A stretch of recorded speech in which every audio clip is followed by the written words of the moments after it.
আসসালামু আলাইকুম সম্মানিত দর্শকবৃন্দ। স্ক্রিনে যে ঘাসটি আপনাদেরকে দেখানো হচ্ছে এটি মূলত সেই ইন্দোনেশিয়ান স্মার্ট নেপিয়ার ঘাস।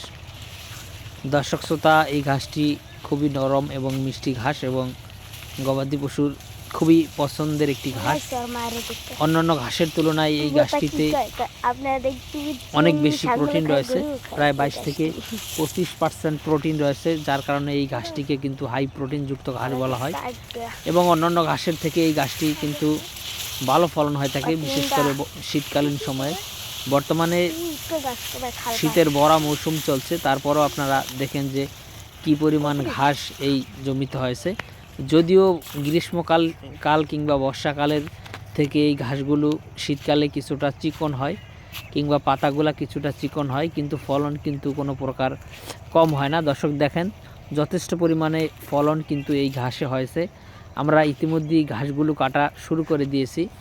তো অনেকেই আমাদের কাছ থেকে এই ঘাসের কাটিং নিতেছেন, সেজন্য মূলত ঘাসগুলো আমরা কাটা শুরু করেছি।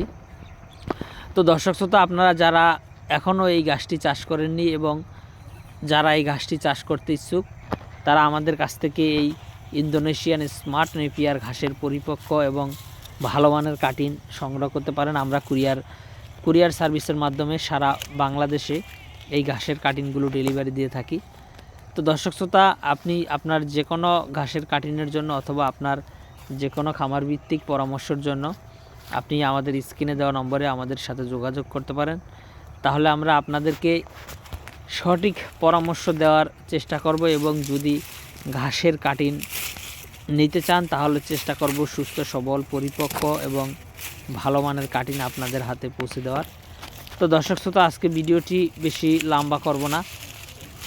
আমাদের এই যে স্ক্রিনে নাম্বারটি দেওয়া রয়েছে সেই নাম্বারে ইমো হোয়াটসঅ্যাপ রয়েছে, আপনি চাইলে সেখানেও আমাদের সাথে অ্যাড করে যোগাযোগ করতে পারেন। দেখেন ঘাস যে পরিপক্ক হলে কি পরিমাণ চোখ হয়, সেটি কিন্তু স্মার্ট নেপিয়ার ঘাসটি পরিপক্ক হয়েছে কিনা সেটা দেখলেই বোঝা যায়। তো দর্শক শ্রোতা, আজকে ভিডিওটি শেষ করলাম। সকলকে